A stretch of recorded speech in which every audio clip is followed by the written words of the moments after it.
buenos días tengan todos ustedes.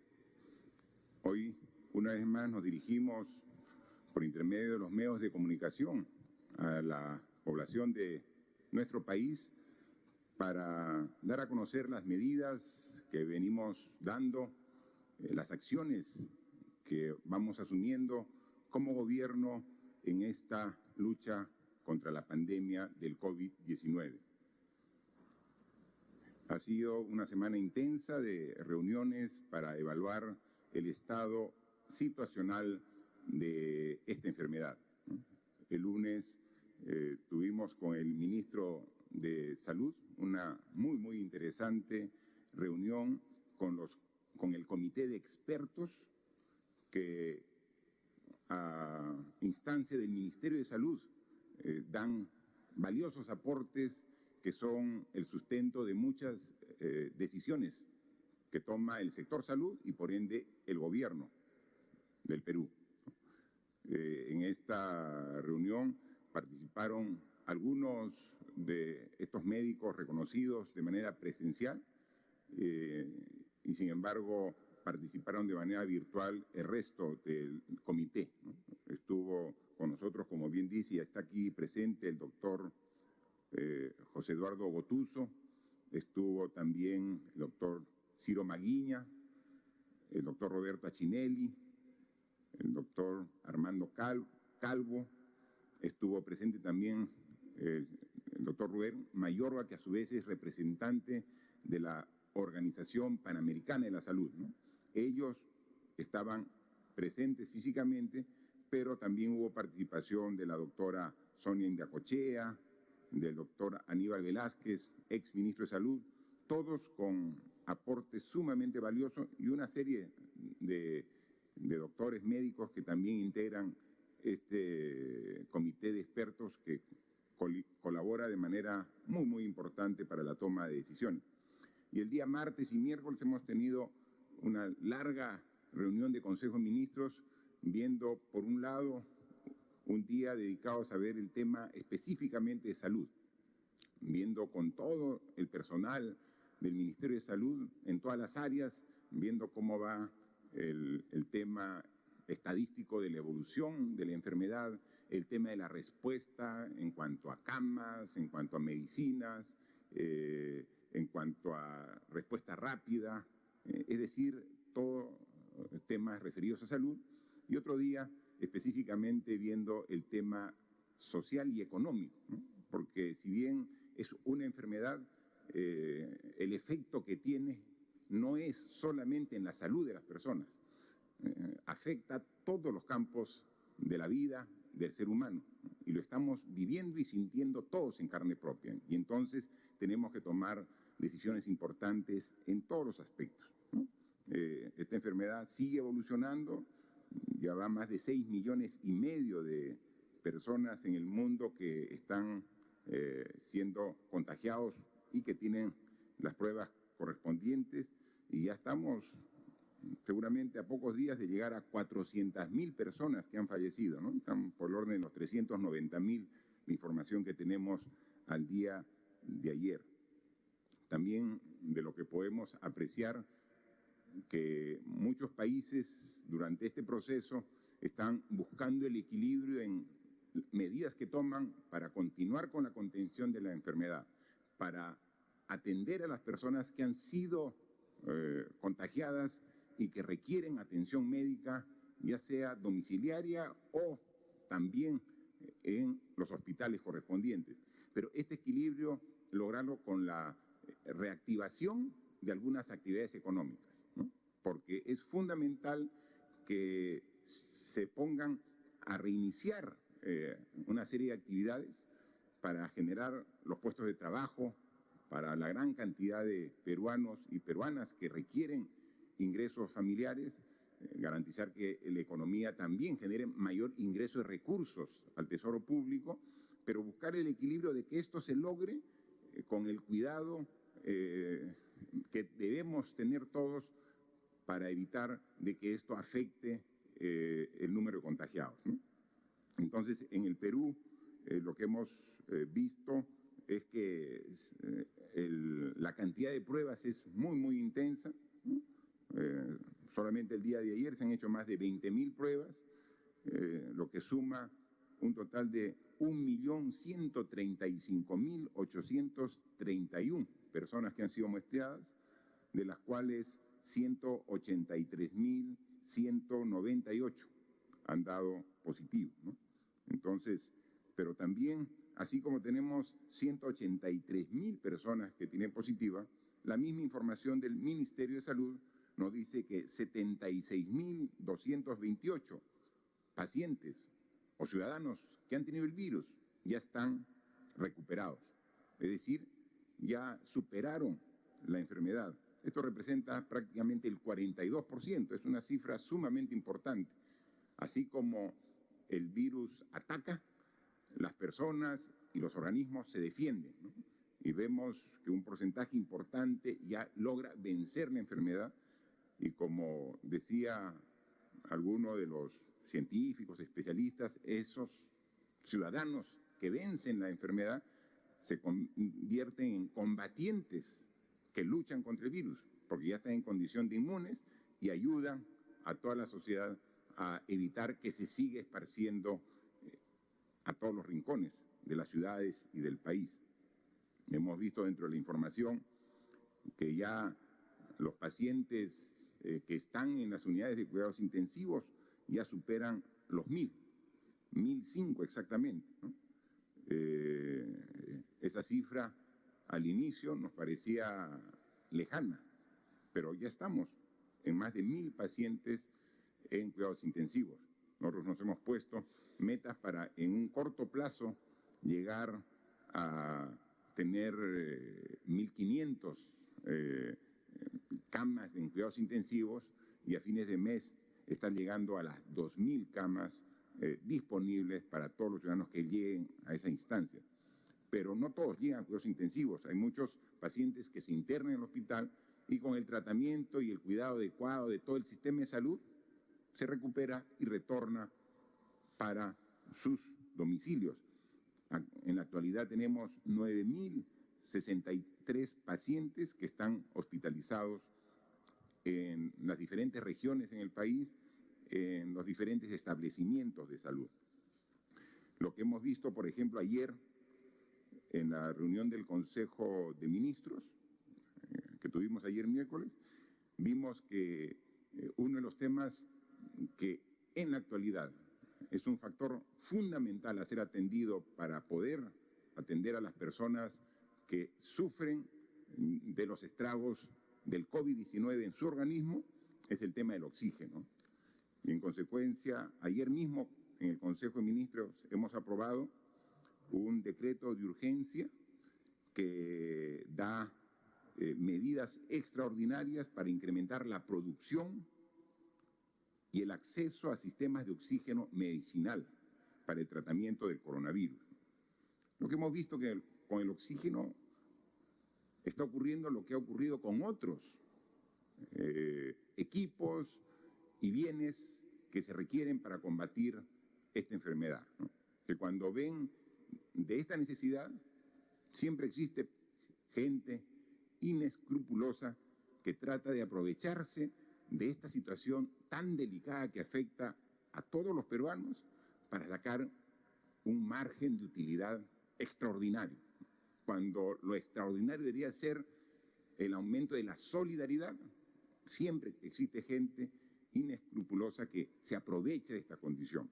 Entonces, a través de este decreto de urgencia, entre otras cosas, estamos declarando al oxígeno como un recurso sanitario estratégico, ¿no?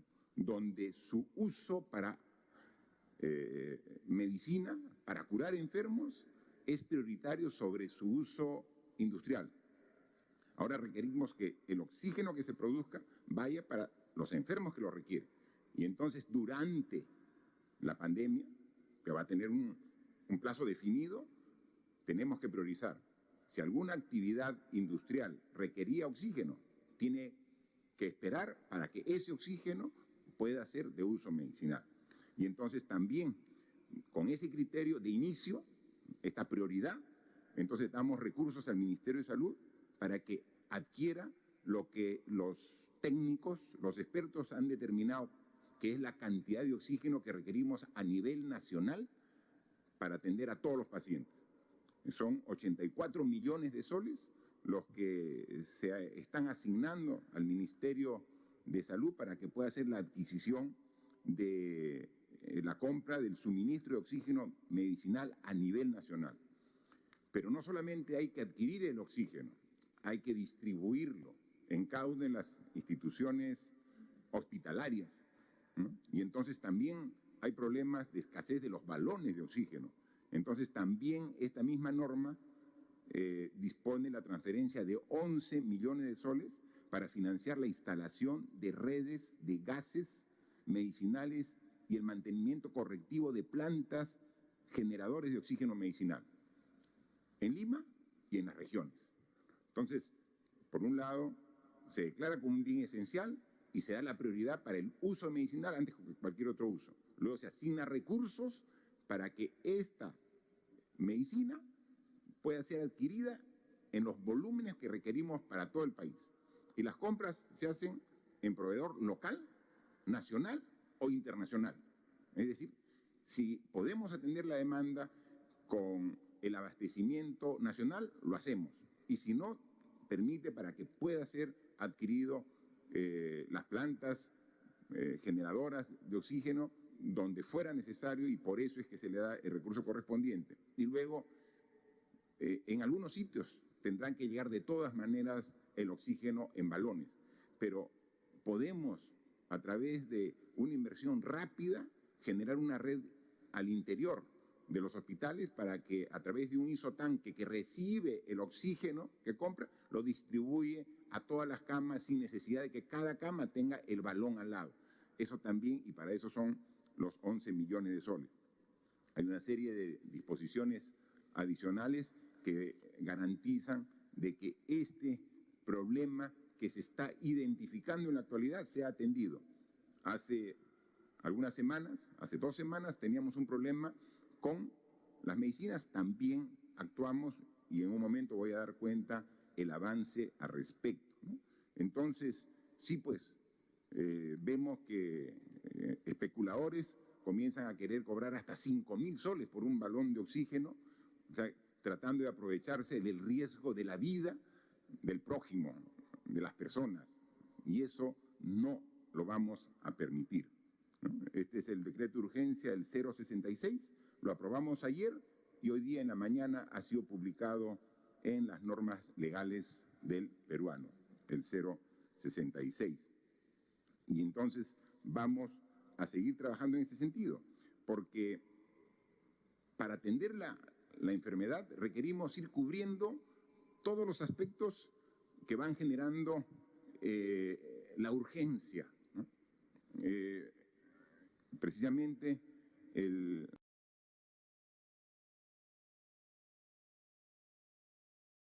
expertos, en base a su larga experiencia, como también a su gran capacidad y preparación académica, ha analizado la progresión y las respuestas de los sistemas de salud del Perú y de otras partes del mundo. Sabemos que el COVID llegó a Latinoamérica con cierto retraso de lo que estaba en Asia, en Europa, y entonces se ha ido evaluando cómo se ha ido atendiendo a los pacientes que son sintomáticos y que comienzan a tener dificultades en su salud, y ellos han propuesto algunas medicinas que deberían, siempre con el cuidado y la prescripción de un médico al lado, atenderse en la población afectada, ¿no? Entonces, ya hemos hecho un esfuerzo, se le ha dado, así como ahora se está atendiendo el oxígeno, hace 2 semanas se dio el presupuesto correspondiente al Ministerio de Salud para que se adquieran las medicinas que los expertos han recomendado, pero en cantidades para atender a los actuales y a los futuros, ¿no?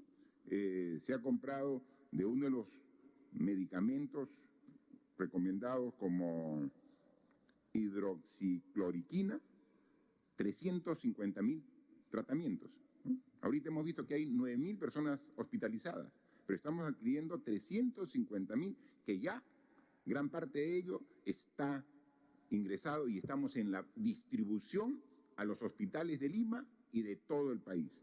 Y la otra medicina también recomendada por el comité de expertos, la ivermectina, se está adquiriendo 490.000 tratamientos, ¿no? Entonces, es un esfuerzo muy grande que está haciendo el Ministerio para que no falte a nadie, ¿no? Entonces, el proceso de adquisición ya tiene entrega no global de todo el pedido por partes, y conforme va llegando, vamos distribuyendo a los hospitales para que todos estén abastecidos y entonces podamos dar y atender las recomendaciones del comité de expertos.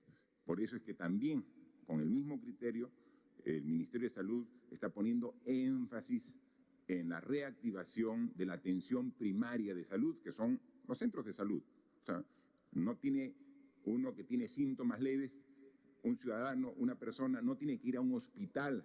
Tenemos que, y se están activando todos los centros de salud para que ahí se pueda dar la primera atención a la persona que, teniendo los síntomas, puede ya comenzar a mejorar en base al tratamiento correspondiente, ¿no? Ya el Ministerio de Salud ha comenzado también con este equipo de respuesta rápida para que cuando alguien que siente los síntomas y llama para que vaya a atenderlo, pueda llegar a los domicilios y, además de hacer la prueba, inmediatamente el médico, con un examen clínico, viendo que tiene los síntomas, puede hacer la prescripción de la medicina correspondiente. Entonces, se está trabajando ahorita, en este momento, el oxígeno, con toda la prioridad que el caso amerita, como lo hicimos hace 2 semanas con las medicinas que ya están llegando a los hospitales de todo el país. Oxígeno, medicinas, pero ¿y camas hospitalarias? ¿Tenemos suficiente? Hemos dicho que no, que esta enfermedad es tan intensa y compleja que nos obliga a seguir aumentando y aumentando la capacidad hospitalaria, ¿no? Y entonces hay 2 cuadros para que vean cómo vamos en la respuesta que estamos trabajando respecto a las camas. A nivel nacional, ahorita está en plena ejecución, construcción, 4.154 camas adicionales a las que ya tenemos. Al inicio, en el mes de marzo, teníamos disponibles solamente 2.000 camas para atender el COVID. Ahora tenemos alrededor de 12.000 camas, pero sin embargo somos conscientes que no son suficientes, porque estas 12.000 camas no necesariamente están donde están los pacientes que requieren su uso. Son 12.000 camas que ya tenemos disponibles a nivel nacional, pero muchas están en algunos sitios y regiones donde todavía no hay el requerimiento correspondiente. Y aquí, al igual que usted, señor, señora, somos testigos que muchos pacientes van a los hospitales grandes, a los hospitales conocidos aquí en Lima, y no hay cama. Y entonces tenemos que aumentar la oferta como lo estamos haciendo en Lima y en las regiones que se han identificado como las que hay que atender de manera urgente.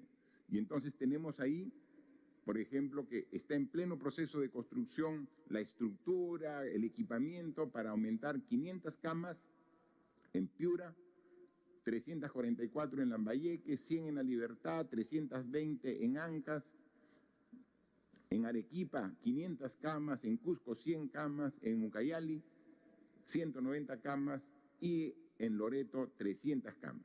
Los números en rojo son que adicionalmente a ellas también se están incrementando las camas UCI para cuidados intensivos, ¿no? Entonces por eso se está incrementando 192 camas UCI. Entonces se ha empezado con las regiones que más lo requieren, ¿no? pero en el proceso hay algunas nuevas regiones que requieren camas, por ejemplo, Ica, ¿no? Entonces, inmediatamente ya se ha dado la disposición al Ministerio de Salud para que incorpore también en esta prioridad, por ejemplo, Ica. Y lo importante, y hay que también resaltar, que los gobiernos regionales están haciendo lo propio. Esto es lo que estamos trabajando a través del gobierno nacional. Pero hay una serie de regiones que con su esfuerzo, con el presupuesto que tiene el gobierno regional, también está incrementando, y por eso esas 4.154 camas van a ser más cuando también en el transcurso de este mes de junio estén a disposición de toda la población.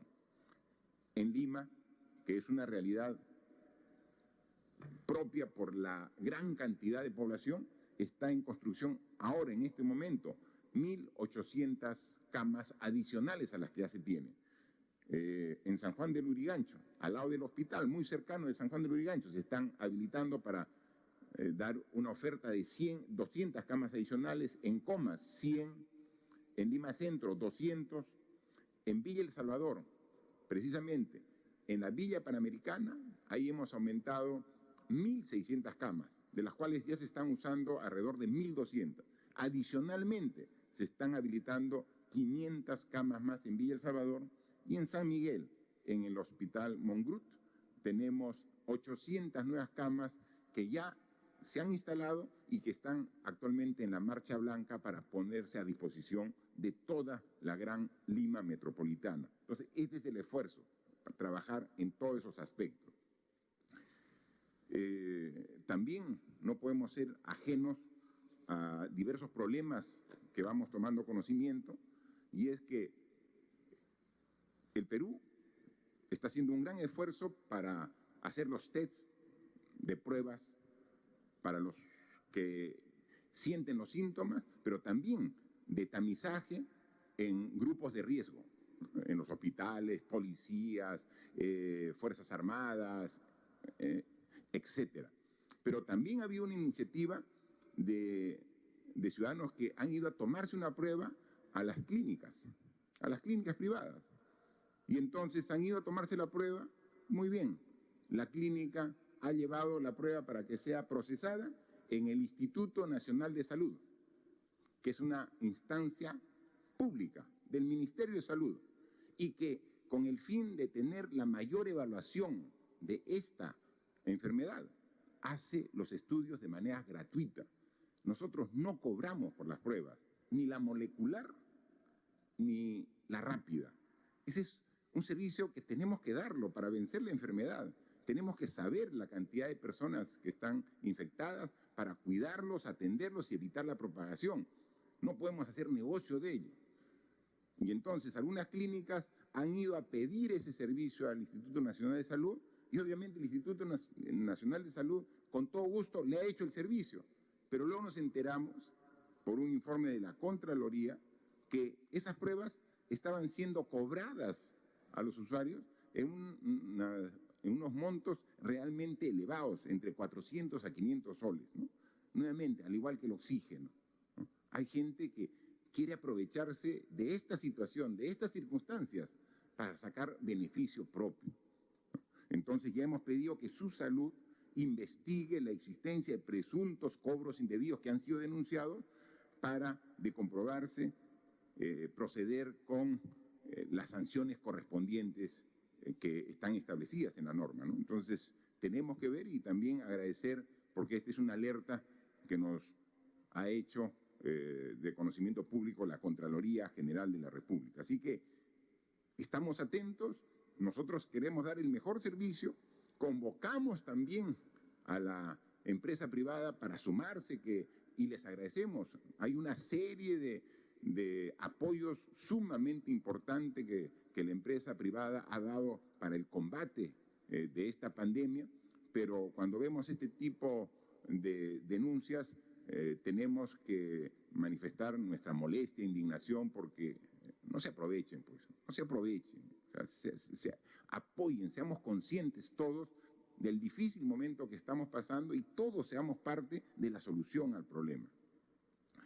En Consejo de Ministros también, el día de ayer, se ha aprobado un decreto supremo y que hoy día ha sido publicado,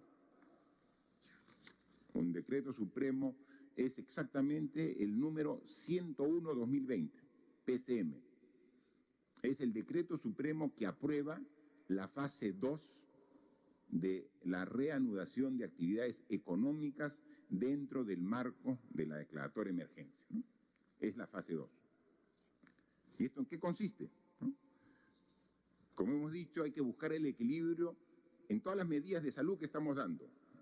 Más camas hospitalarias, más camas UCI, medicinas al alcance de los pacientes, oxígeno, o sea, son las medidas de salud. Las medidas de contención, o sea, estamos en la cuarentena y tienen que salir solamente las personas que tengan justificación. Los que no, quédense en su vivienda para evitar el contagio. Pero también necesitamos reiniciar algunas actividades. Lo que ocurre es que actualmente el 50% de la economía del país está funcionando y el 50% está paralizada. Y eso tenemos que gradualmente cambiarlo, corregirlo. No podemos sostener al 100% de necesidades que tiene el país con solamente la producción del 50%. O sea, queremos elevar y llegar al 100% y luego incluso tener crecimiento sobre ello.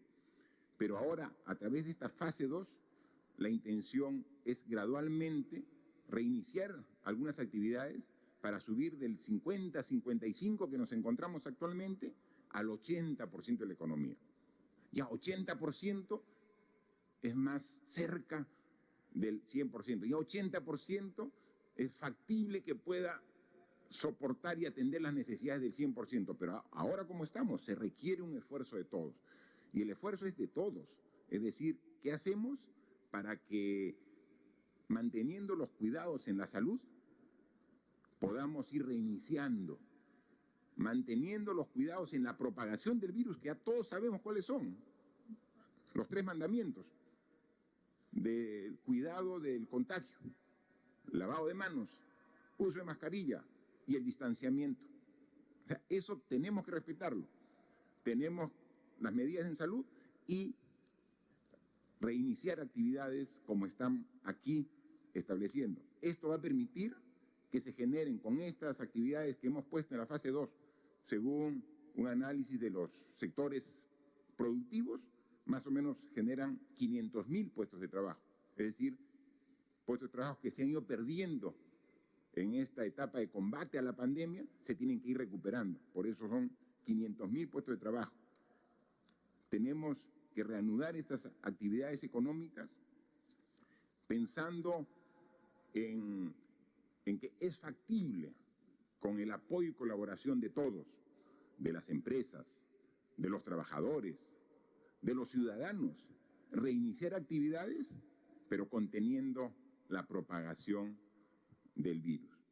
Y tenemos que pensar no solamente, y así está en el decreto supremo, no solamente en las grandes empresas, ya tenemos que pensar medianas, pequeñas y microempresas, que también tienen que poco a poco comenzar a integrarse en la economía, pero ya con toda la experiencia que tenemos en estos 80 días de estado de emergencia, saber que podemos, y todos de manera responsable, reiniciar las actividades respetando las indicaciones para evitar la propagación del virus. Por eso también ahí un artículo, el artículo 2 de este decreto supremo, establece claramente cuáles son las disposiciones para que a través del Ministerio de la Producción, en coordinación estrecha con los municipios, con los alcaldes, poder iniciar actividades en los conglomerados productivos y comerciales. O sea, tenemos conglomerados donde está ahí la pequeña, la microempresa, entonces sí podemos empezar actividades, pero hay que hacer también protocolos como tenemos con la mediana, gran empresa, también hay que hacer protocolos para asegurar que estas actividades se realicen, se generen los puestos de trabajo, se generen los ingresos para los trabajadores, para la empresa micro, pequeña, mediana, pero que respetando el protocolo, se evite la propagación del virus. ¿De quién depende?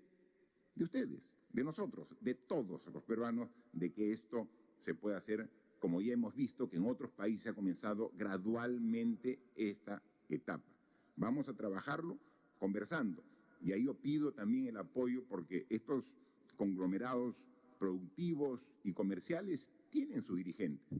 Así como intervenimos en algún momento los mercados, porque había un alto nivel de contagio en los mercados, y los propios dirigentes fueron los que asumieron la responsabilidad de ordenar el mercado y luego reiniciar en nuevas condiciones.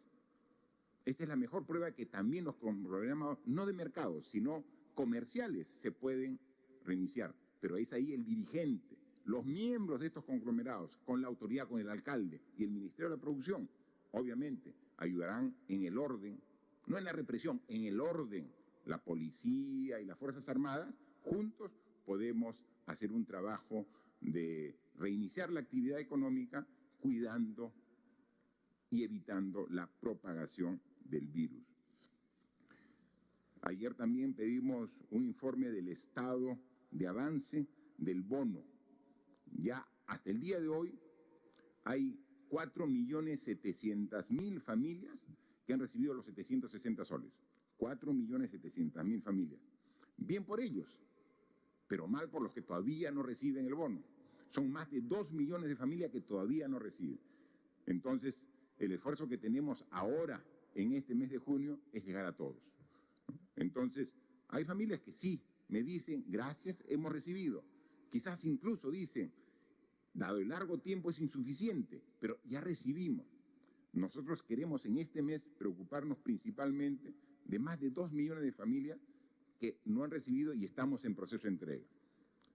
Hay veces, por la dispersión de hogares en el sector rural, es más difícil llegar a ellos.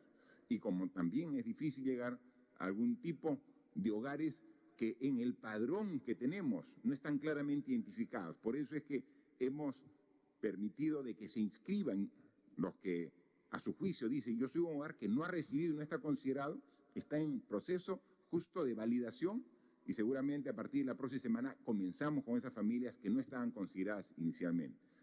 Son por lo menos 7 millones de hogares que van a recibir el bono, de las cuales 4.700.000 ya lo recibieron.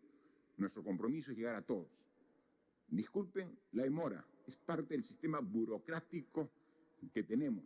Estamos haciendo todo el esfuerzo, pero vamos a llegar a estos hogares que aún no han recibido. Y también nos comprometimos que en junio, este mes, empezaba la reapertura de comedores populares, ¿no? De los 13.664 comedores populares que hay a nivel nacional, ya esta semana han abierto sus puertas y están atendiendo más o menos el 20%. 2.648 comedores populares. Nosotros, como gobierno, damos parte de la subvención, pero quien tiene que adquirir los productos son los municipios. Entonces, los que ya tenían los procesos de licitación listos, estos municipios es que ya hemos empezado. Entonces, exhortamos a los demás municipios para que puedan, de manera ágil y rápida, poder hacer los procesos y poder llegar a todos los comedores populares. En momentos difíciles necesitamos asegurar la alimentación de la población y hay que trabajar en ese sentido, ¿no? También hay protocolos.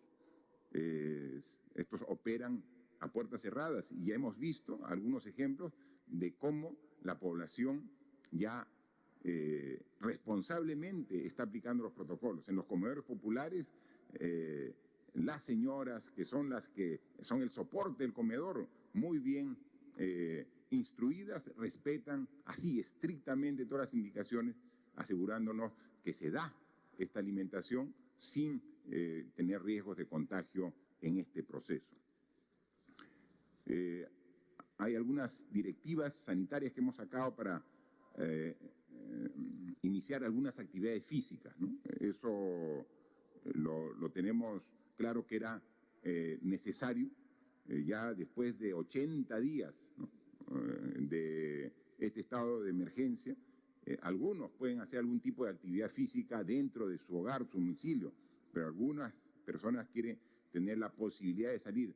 Ya se han dado las directivas para que se reinicien, pero somos claros. O sea, se da la oportunidad, pero si no lo requieres, quédate en tu casa.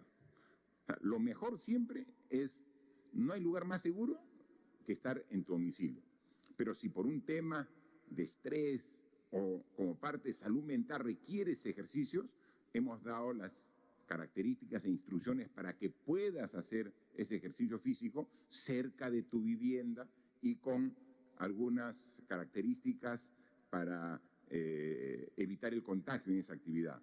Tanto el contagio de uno, el que quiera hacer este deporte en las inmediaciones de su domicilio, que no se contagie, ni tampoco, porque a veces hay personas que son asintomáticas, tampoco contagiar. Entonces tiene que haber una distancia que se ha previsto entre los que practican este deporte. Pero como lo dijimos, en el caso de la autorización para los niños que puedan salir alrededor de su vivienda, solamente en la cuadra, en la manzana de su vivienda, esto era una opción.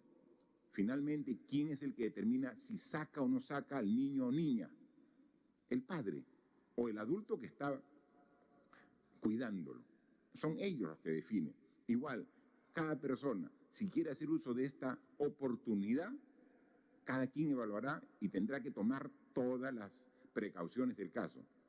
Es decir, como en todo, se dan las disposiciones, pero el cumplimiento depende del ciudadano, ¿no?, al cual invocamos el respeto de las indicaciones para evitar, como siempre, que esto sea un elemento de contagio. Así seguimos viendo y también, aparte del ejercicio individual, recreativo, que realizan las personas, también están las actividades deportivas federadas, ¿no? Se está permitiendo a través de un cronograma para que el fútbol profesional, bajo protocolos aprobados por el IPD, el Instituto Peruano del Deporte, y coordinados con el Ministerio de Salud, pueda retornar el fútbol profesional. Pero son 4 fases. Se ha aprobado ya que comience la primera fase, que es el acondicionamiento físico individual de los jugadores de fútbol profesional.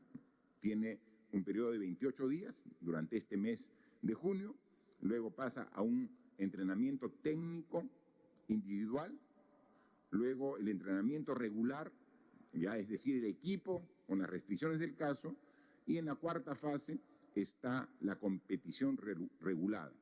Sí, la mayoría de los peruanos tenemos un club del cual somos hinchas y quisiéramos ver esas competencias. Hay un procedimiento que nos va a llevar a esas competencias, pero mientras que no tengamos la vacuna ni el tratamiento definitivo para esta enfermedad, pueden darse esta competencia en los estadios, pero sin público, ¿no? Entonces sí, las podemos ver, vamos a hacer a la distancia barra a los equipos de los cuales nosotros somos hinchas, pero a la distancia, viendo por televisión estas competiciones del fútbol profesional que están determinadas. Ya para ir concluyendo, quería hablar sobre algunos temas complementarios, pero sumamente importantes, o sea, al tema específico del COVID, ¿no? Hacer referencia, por ejemplo, hoy, que es el Día de la Cultura Afroperuana. Felicitamos a todos los ciudadanos de raza negra, que son parte de la cultura afroperuana, del cual son parte de nuestra sociedad y están tan integrados aquí en nuestra cultura, ¿no? Y miren, y justo haciendo referencia y recuerdo de la cultura afroperuana, que hoy, precisamente es su día, vemos las terribles noticias de discriminación que que han generado indignación a nivel mundial de lo sucedido recientemente en Estados Unidos, con un ciudadano que perdió la vida precisamente por un elemento, un policía, ¿no? Y entonces es una muestra de racismo y la discriminación que tenemos que rechazar enérgicamente. Pero no es que rechacemos el racismo y la discriminación allá, hay que rechazarla acá, porque acá también la sufrimos. En la última encuesta que se hizo, el censo que se hizo, cuando una de las preguntas que se hizo a la población es si había sufrido alguna vez discriminación. Y el 50% de los peruanos dijo que había sentido discriminación. O sea, es un mal, no antiguo, es un mal actual. Y es un problema no lejano, es un problema nuestro, ¿no? Entonces, tenemos que cambiar con el compromiso de todos. Es un tema sumamente importante. Y para eso no hay secretos. Para eso tenemos que cambiar con la educación. Pero la educación no que empiece en el colegio, la educación en casa. Es ahí donde tenemos que hacer ver que todos somos iguales. Todos valemos lo mismo, ¿no? Y tenemos que educar para ser un país más equitativo y más justo, ¿no? Y es el esfuerzo que debemos ir haciendo. Y también fuimos autocríticos diciendo que en esta pandemia, en nuestra reacción lenta como aparato burocrático que tenemos como Estado, hemos ido atendiendo a diferentes grupos ciudadanos a nivel nacional, pero los pueblos indígenas no han tenido la respuesta del Estado que debiera, y estamos corrigiendo ello, ¿no? Hemos aprobado la resolución ministerial 308 de MINSA, definiendo un ámbito de intervención de 10 regiones, Loreto, Ucayali, Amazonas, San Martín, Madre de Dios, Cusco, Cerro de Pasco, Huánuco, Junín y Cajamarca, y con un presupuesto de 88 millones de soles para un plan que contempla atender una población de 862.000 personas, de las cuales 368.000 son pobladores indígenas. Eso es lo que queremos ver, esto estamos trabajando. El plan contempla intervenciones en todas estas regiones. El día de hoy el ministro de Salud se va a reunir con la viceministra de Cultura, los dirigentes correspondientes para socializar este plan. No queremos que sea un plan impuesto, sea un plan que sea articulado y que sea con los aportes de los propios dirigentes de los pueblos indígenas, ¿no? Entonces, hay que también hacer un reporte epidemiológico COVID para los pueblos indígenas. Es fundamental. O sea, necesitamos un tratamiento especial porque no se estaba atendiendo con la importancia que requiere esta población que está normalmente siempre dejada de lado de manera tan injusta. Incluso dentro de ello, en el decreto de urgencia de oxígeno también se ha contemplado la adquisición de 1.200 concentradores de oxígeno, así portátiles, chiquitos, porque claro, para llegar a una comunidad donde está donde está esta población, va a ser muy difícil llevar una planta de oxígeno o llegar con los balones, pero sí existen estos concentradores de oxígeno que de manera portátil se puede llevar y se puede atender en caso haya personas COVID que requieren atención de oxígeno para ello, ¿no? Entonces, hay acciones inmediatas que se han determinado con las DIRESAs, las Direcciones Regionales de Salud de Ucayali, Junín y la Red de Salud de Condorcanqui, donde ya estamos comenzando a trabajar. Se ha iniciado la visita de equipos de respuesta rápida en Loreto, ya han estado en Santa Clotilde, Trompeteros, están yendo a Ucayali, a San Francisco, a Betania. Estamos viendo llegar a toda esta población. Para ello son 4.036 profesionales SERUM los que están atendiendo a los pueblos y poblaciones originarias de todo el Perú, ¿no? También manifestarles de que estamos, miren cómo pasa el tiempo, estamos ya a 10 meses aproximadamente, poquito más de 10 meses para que se realicen las elecciones generales donde los peruanos vamos a elegir al nuevo presidente o presidenta, quien me reemplace, como también al nuevo Congreso de la República. Y para eso necesitamos definir las reglas para estas elecciones, porque son las elecciones del bicentenario. La lucha contra la pandemia no puede ser pretexto para la indefinición, o menos aún para dar marcha atrás con las reformas políticas que el pueblo ha respaldado en referéndum. O sea, no aprovechemos esta crisis que estamos viviendo para desandar lo andado, que tanto esfuerzo nos ha costado a toda la ciudadanía. Y me refiero explícitamente ahora al tema de paridad y alternancia. Es fundamental que el Congreso de la República mantenga la norma tal como se aprobó de paridad y alternancia para las elecciones de abril del 2021. Está en la Comisión de Constitución este tema entrampado. Por favor, estamos hablando hace un momento de la discriminación y la rechazamos. Yo estoy seguro que en el Congreso también los 130 congresistas rechazan, pero rechacemos con medidas claras y concretas. O sea, no de la boca para afuera. Y entonces, demos oportunidad a todos.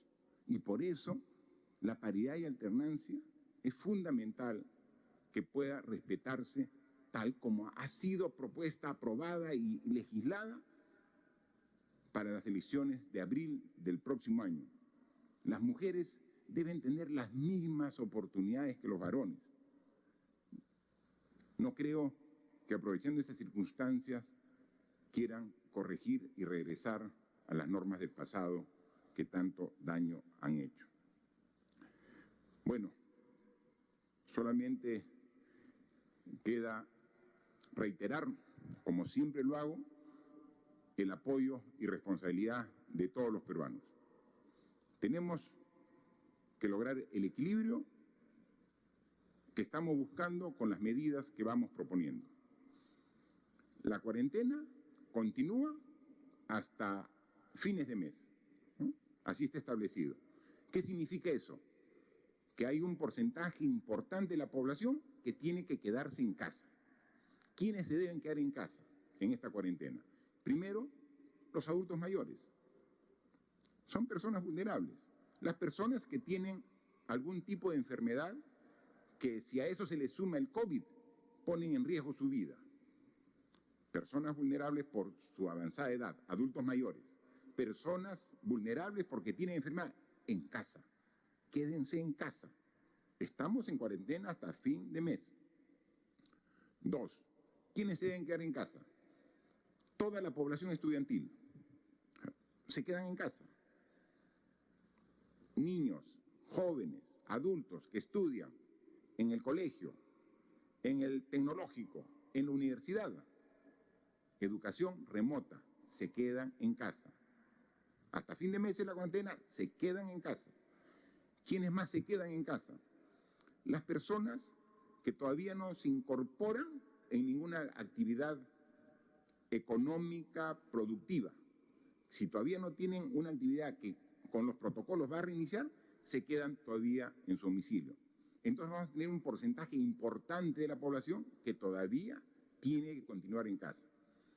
Existen muchas empresas privadas y existe también en el sector público, los ministerios, los municipios, los gobiernos regionales, que un porcentaje importante está haciendo trabajo desde casa.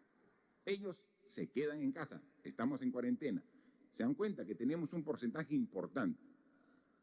Sin embargo, hay otro porcentaje que va a salir, porque es parte de las actividades económicas que van a reiniciar a través de esta fase 2 como fue en la fase 1, para brindar un crecimiento de la economía que también requerimos todos. Ellos, cuando salgan, tienen que salir cumpliendo los protocolos establecidos, los que va a hacer su empresa, los que va a ser verificado por nosotros, cuidando distancia, no menos de 1 metro de distancia entre persona a persona, donde estemos, en el trabajo, en el banco, en la tienda, en la calle, no menos de 1 metro. Siempre lavado de manos con agua y con jabón y siempre el uso correcto de la mascarilla cuando salgamos de nuestra vivienda. Inmediatamente salgamos, uso correcto de mascarilla, pero que cubra nariz y boca, de manera permanente cuando salgamos, cuando estemos en contacto con gente fuera de nuestro domicilio. O sea, no usar correctamente la mascarilla es exactamente igual que no portarla. O sea, esta es una barrera importantísima para evitar el contagio. Recibirlo o entregar el virus. Esta es la barrera que tenemos que ver. Tenemos todavía un camino por recorrer. Agradezco a todos y cada uno de los ciudadanos que en estos 80 días están poniendo todo su esfuerzo para combatir y vencer a esta enfermedad. Pero no hemos llegado a la meta. Todavía estamos en medio camino. Falta un tramo importante por recorrer. Pero ahora estamos más preparados en el sistema de salud. Estamos más preparados porque ya tenemos el conocimiento cómo podemos evitar el contagio. En consecuencia, con la preparación, la responsabilidad de todos, sigamos en esta tarea. Estamos seguros que este virus va a ser derrotado por todos los peruanos y vamos nuevamente a recuperar la senda y progreso de desarrollo que tenemos como objetivo para nuestro querido país. Muchas gracias.